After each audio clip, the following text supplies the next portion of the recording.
Je suis très heureux de vous retrouver. Je vous salue dans le nom de Jésus et dans la série Guérison divine qui est diffusée par le moyen de Télévie, j'ai choisi aujourd'hui de vous parler des questions que Jésus a posées aux malades.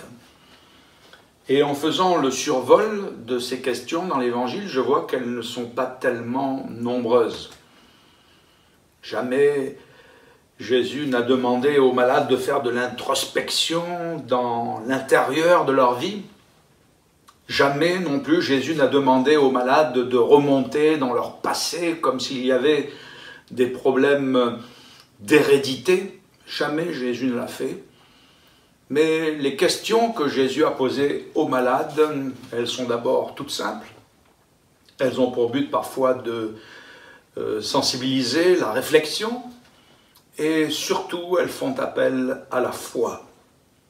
Et il y en a 5 que j'ai mis là. Elles n'ont pas un ordre de priorité, elles ne sont pas classées de manière chronologique, elles sont, pourrions-nous dire, pêle-mêle. Mais je voudrais les présenter, chacune d'entre elles. Et bien sûr, en parlant ainsi, en diffusant ce message, j'ai une attention particulière à celles et ceux qui sont malades. Je pense à ceux qui souffrent, qui ont des maladies chroniques. Je pense à ceux qui ont des séquelles d'un accident, d'un choc opératoire. Je pense à celui qui a des problèmes de naissance, de handicap. Je pense aussi à celui qui a une maladie orpheline, etc. Quel que soit le mal, quelle que soit la souffrance, eh bien, Jésus, par le moyen de sa parole, s'approche de toi aujourd'hui, cher ami, pour te bénir, pour te secourir et pour te faire du bien. Voici déjà une question que Jésus a posée, on la découvre dans Jean au chapitre 5 et au verset 6, c'est la suivante. Jésus dit, « Veux-tu être guéri ?» Veux-tu être guéri? C'est la question qu'il pose à un homme qui est malade depuis 38 ans, handicapé à 100%. Et la réponse que cet homme fait à Jésus à cette question « Veux-tu être guéri ?» montre le désespoir dans lequel celui-ci se trouve. Il répondra à cette question, il répondra à Jésus, je n'ai personne. Il est dans le désespoir. Si Jésus pose cette question à cet homme, veux-tu être guéri? C'est d'abord parce qu'il est capable de le guérir, ensuite il veut le guérir, mais il nous laisse quelque part, et il te laisse quelque part le libre arbitre. Jésus, n'intervenant pas de force dans nos vies, mais nous proposant, l'évangile n'est jamais imposé, il est toujours proposé. Et il dit, veux-tu être guéri? Jésus va manifester un miracle extraordinaire dans la vie de cet homme, puisqu'il lui dira, lève-toi, prends ton lit et marche. Et à cette parole puissante, à cette parole d'autorité, mais aussi de grâce de Jésus, va correspondre un miracle. Cet homme va se lever, il va prendre son lit, il va marcher. On peut dire, lève-toi, c'est pour lui une nouvelle position, et l'Évangile donne à l'homme une nouvelle position. Deuxièmement, prends ton lit, c'est une nouvelle force, et l'Évangile donne aux êtres humains que nous sommes, et l'Évangile veut te donner une nouvelle force dans le nom de Jésus. Ensuite, marche, pour cet homme de prendre son lit, de se lever et de marcher, alors qu'il n'a pas marché depuis 38 ans, c'est une nouvelle vie. Et Jésus n'apporte pas une nouvelle religion, un nouveau concept, une nouvelle philosophie. Jésus est venu pour nous apporter une nouvelle vie. Donc, veux-tu être guéri? Veux-tu être guéri? Une deuxième question que j'ai sous les yeux dans l'Évangile, c'est dans l'Évangile de Marc, au chapitre 9 et au verset 21, que nous la découvrons. C'est Jésus qui demande à un père de famille, celui-ci lui amène son fils, qui est tourmenté d'un esprit d'un esprit impur, d'un esprit mauvais qui donne à ce jeune homme des pulsions de suicide. Et lorsque l'esprit saisit ce jeune homme, c'est pour le jeter dans l'eau, dans le feu. Et heureusement que Jésus est intervenu, parce que tôt ou tard, cet esprit impur aurait eu le dessus sur ce jeune homme pour le faire mourir. Jésus, lui, est venu pour donner sa vie. Il a dit, le bon berger donne sa vie pour ses brebis, et je suis venu pour que les brebis, elles aient la vie en abondance. Mais la question qui est posée est la suivante. Combien y a-t-il de temps que cela lui arrive? Combien y a-t-il de temps que cela lui arrive? Et la réponse du papa est la suivante, c'est depuis son enfance. Si on avait posé la question au handicapé dont j'ai dit quelques mots précédemment, lui il aurait dit il y a 38 ans. 38 ans, ce n'est pas 38 jours, n'est-ce pas? Ce n'est pas 38 mois, 38 ans, c'est une véritable galère. Une femme dans l'Évangile souffrait d'une hémorragie et il nous est dit qu'elle avait souffert pendant 12 ans.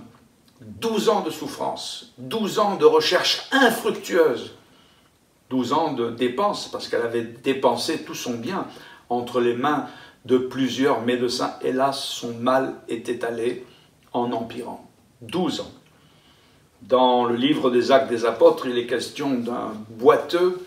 Alors lui, il avait 40 ans et il était boiteux de naissance, donc 40 ans que cet homme vivait avec ce handicap, avec ce déséquilibre physique. Il était boiteux, incapable de marcher. Et si Jésus pose la question combien de temps cela lui arrive, c'est parce qu'il vient pour mettre un terme à cette galère, il vient pour mettre un terme à cette souffrance. Et quelle que soit la durée de la maladie, quel que soit le temps depuis lequel tu souffres, qu'il y ait une semaine, qu'il y ait 3 jours, qu'il y ait 5 ans, qu'il y ait 10 ans, qu'il y ait 40 ans. J'ai connu une mère de famille qui m'a dit qu'elle souffrait d'une constipation chronique, et cela faisait 40 ans qu'elle souffrait de cette constipation. Eh bien, Jésus s'approche de toi. Jésus vient vers toi pour mettre un terme à cette galère. Jésus vient vers toi pour mettre un terme à ce bail de souffrance dans lequel tu souffres. Jésus peut l'arrêter, Jésus peut l'éradiquer, Jésus peut te délivrer aujourd'hui, parce qu'il t'aime et parce qu'il veut te faire du bien. Crois-le et laisse-le agir dans ta vie. Il y a une troisième question que j'ai sous les yeux, que je découvre dans l'Évangile de Marc au chapitre 10 et au verset 51. Jésus, prenant la parole, dit au malade, « Que veux-tu que je te fasse ?»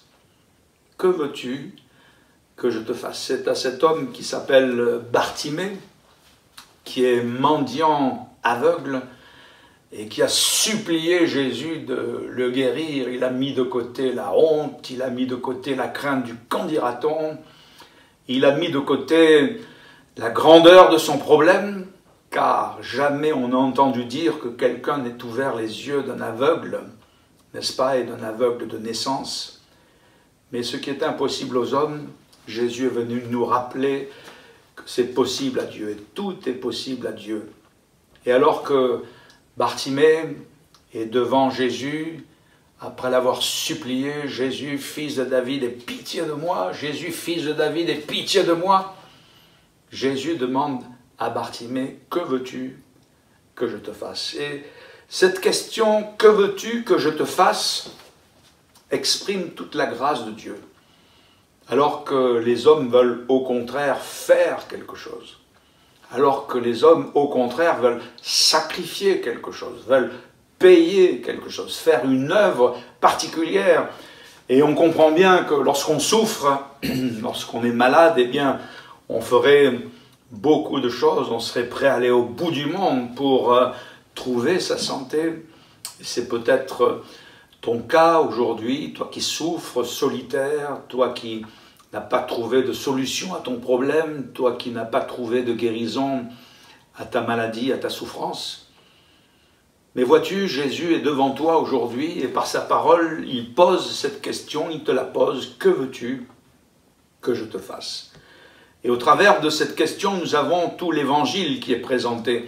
L'évangile de la grâce, l'évangile de l'amour de Dieu.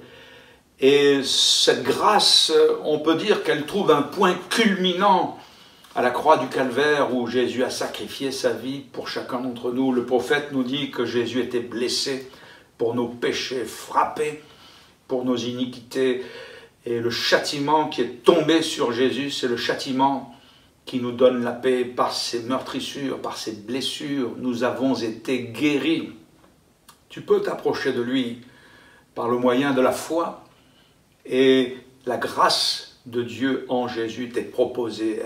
Elle vient vers toi comme une source d'eau à laquelle tu peux boire. D'ailleurs, la Bible compare cette grâce de Dieu à une source.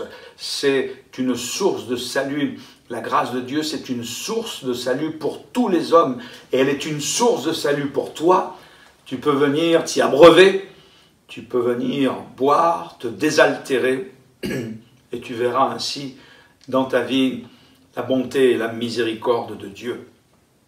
Il y a aussi une question que je veux souligner qui se trouve dans cette parole de l'Évangile. Jésus dit « Croyez-vous que je puisse faire cela ?» Alors Jésus pose cette question à deux aveugles qui l'ont suivi. Je ne peux pas dire exactement combien de minutes, voire de kilomètres ils l'ont suivi, mais ils l'ont suivi un certain temps. Jésus les a entendus, la foule est autour de lui, et puis à un moment donné, Jésus se retourne vers ces deux aveugles qui l'ont suivi en disant « Aie pitié de nous, fils de David, aie pitié de nous !» Jésus leur pose cette question « Croyez-vous que je puisse faire cela ?» Ici, au travers de cette question, Jésus sollicite la foi. Il sollicite la foi de ces deux malades. Croyez-vous que je puisse faire cela? Et la réponse de ces deux handicapés, elle en dit long sur leur foi, mais en même temps sur la grandeur de Jésus. Ils vont dire « Oui, Seigneur ». Ils ne vont pas dire « Oui, peut-être si ça ne fait pas de bien, ça ne fera pas de mal, on va voir ce que Jésus veut faire pour nous ». Si tu t'approches de cette manière vers Jésus comme cela, eh bien certes Jésus va t'aider, il va t'accueillir, mais tu dois t'approcher de Jésus avec une foi ferme. Et la réponse de ces deux handicapés aveugles qui disent à Jésus à la question « Croyez-vous que je puisse faire cela ?» « Oui Seigneur !» Elle en dit long sur l'expression de la foi. Ils ont dit oui, c'est un amen, ils ont acquiescé à la question de Jésus. Croyez-vous? Oui, oui Seigneur. Est-ce que dans ta souffrance, en ton âme et conscience, et en le confessant de ta bouche, tu peux dire face à ton problème, face à la grandeur de ton problème, face peut-être à la longueur par laquelle ce problème te tient plusieurs années, face aux recherches que tu as faites et tu n'as pas trouvé, est-ce que à la question « Croyez-vous que je puisse faire cela ?» tu pourrais dire aujourd'hui, tu peux dire « Oui, oui Seigneur, je crois que tu peux le faire. » Dis-le à Jésus. Dis-le simplement, mais dis-le de tout ton cœur. « Oui Seigneur. » Et Jésus a répondu à leur foi.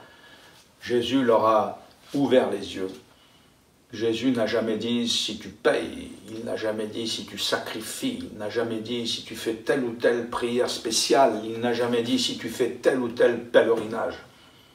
Mais il a toujours sollicité la foi. Sans la foi, il est impossible d'être agréable à Dieu. Place ta foi en Jésus. Ta foi en Jésus est alors bien placée. Et c'est la bonne personne qui va répondre à ton problème, à ta difficulté. Et en croyant simplement, comme l'ont dit ces deux handicapés, ces deux aveugles, « Oui Seigneur », eh bien Jésus te répondra et Jésus va te secourir. Et enfin, cette question aussi que j'ai notée, que Jésus a posée suite à ce que un malade, ou plus particulièrement une malade, ait été guérie, Jésus, dans l'évangile de Luc, au chapitre 8 et au verset 45, il a dit « Qui m'a touché ? Qui m'a touché ?» En effet, une femme souffrant depuis 12 ans d'une hémorragie s'était approchée de lui avec cette confiance en son âme et dans son cœur. « Si je puis seulement toucher le bord de son vêtement, je serai guéri. » Et lorsqu'elle a touché le bord du vêtement de Jésus, elle a senti dans tout son corps que la perte de sang s'arrêtait. Elle a senti au même instant qu'elle était guérie. Et c'est en ce moment que Jésus a dit « Qui m'a touché ?» Alors, les apôtres, et l'un d'entre eux, l'apôtre Pierre, a dit « Mais tout le monde te touche, Seigneur. » Tu dis « Qui m'a touché ?» Oui, mais cette femme n'avait pas touché Jésus comme les autres l'avaient touché. Il y avait la foule, le brouhaha, les bousculades. Mais cette femme avait touché Jésus différemment, avec la foi et la confiance dans son cœur. Et Jésus a pu dire « Qui m'a touché ?» Parce que j'ai senti qu'une force était sortie de moi. Qui m'a touché? Alors cette femme, toute tremblante devant tout le monde, est venue aux pieds de Jésus et elle a dit toute la vérité. Elle a dit tout ce qui s'était passé. On pourrait dire elle a rendu son témoignage. Et je pense que beaucoup dans cette foule avaient besoin d'entendre ce témoignage. Il y avait un homme du nom de Jairus qui était venu pour sa fille qui était à l'extrémité. Et justement, il était venu demander à Jésus de venir dans sa maison. Il avait dit « Impose-lui les mains, elle sera guérie, elle vivra ». Je pense que ce père de famille a dû se dire « J'ai bien fait de venir à Jésus parce qu'en entendant le témoignage de cette femme et qui disait toute la vérité, ça a dû l'encourager ». Et puis, il y a les disciples qui étaient là, ils avaient besoin d'être affermis dans leur foi aussi. Nous avons tous besoin d'être affermis dans notre foi. Et puis, je pense que Jésus a dit qu'il m'a touché parce qu'il pensait à nous, il pensait à toi aussi, cher ami. Et s'il ne l'avait pas dit, eh bien, ce témoignage aurait été sous silence. Mais il a traversé les siècles, et au XXIe siècle, nous parlons de la guérison de la femme atteinte de cette hémorragie depuis 12 ans que Jésus a miraculeusement guéri.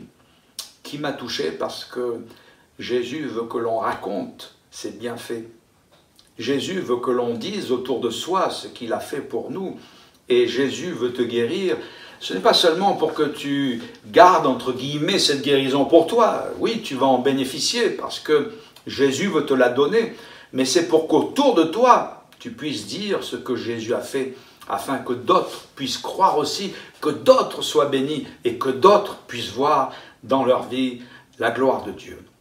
Nous avons simplement survolé les principales questions que Jésus a posées aux malades. À la lecture de l'Évangile, nous pouvons les noter, je les ai soulignées pour vous.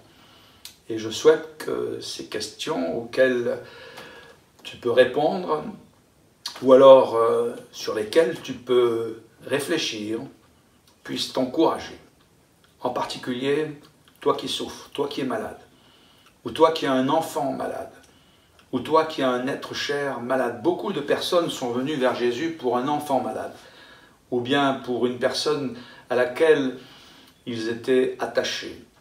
Si c'est ton cas, eh bien, je vais t'inviter à te recueillir et nous allons prier ensemble le Seigneur. Si j'ai souligné ces questions, c'est pour qu'elles suscitent au travers de leurs réflexions, au travers de leurs réponses et au travers de ce qu'elles véhiculent, pour qu'elles motivent en toi la foi et confiance. Mets ta foi dans la balance, mets ta foi en Jésus maintenant. Moi, je vais croire avec toi, je vais croire pour toi. Et nous allons prier le Seigneur. Et là où tu te trouves, Jésus va agir, Jésus va intervenir. Aie confiance, que ce soit pour une maladie physique, que ce soit pour ton cœur qui est malade, qui souffre, ton cœur qui est blessé, que ce soit pour un être cher, un enfant, un conjoint, un membre de ta famille ou un ami auquel tu penses, une amie à laquelle tu penses. Eh bien, recueillons-nous, prions le Seigneur. Et puis laissons-le agir, il agira puissamment. Tu verras l'œuvre de ses mains dans ta vie, tu te réjouiras et tu pourras le suivre et l'honorer en enrichissant d'autres, en bénissant d'autres par ton témoignage, et Jésus ainsi sera glorifié. Prions le Seigneur. Si cela t'est possible, mets ta main sur ton cœur avec moi. Et en signe de solidarité, de partage, de confiance et de foi en Jésus, et prions ensemble le Seigneur. Tu vois, Seigneur, celui qui s'approche en cet instant, celui qui te prie conformément à son besoin, à sa maladie, à sa prière, à sa requête. Qui est suffisant, Seigneur, pour répondre? Qui a assez de force et de moyens pour apporter une solution? Toi, tu l'es, Seigneur. Tu es tout suffisant. Tu es tout puissant. Et je veux te demander ta grâce en cet instant en faveur de ces amis qui te prient, que la puissance des maladies au nom de Jésus recule, que la puissance du mal, quel que soit son nom, quelle que soit son origine au nom de Jésus, soit chassée. Seigneur, que la paix soit communiquée dans le cœur pour la gloire et pour l'honneur de ton saint nom.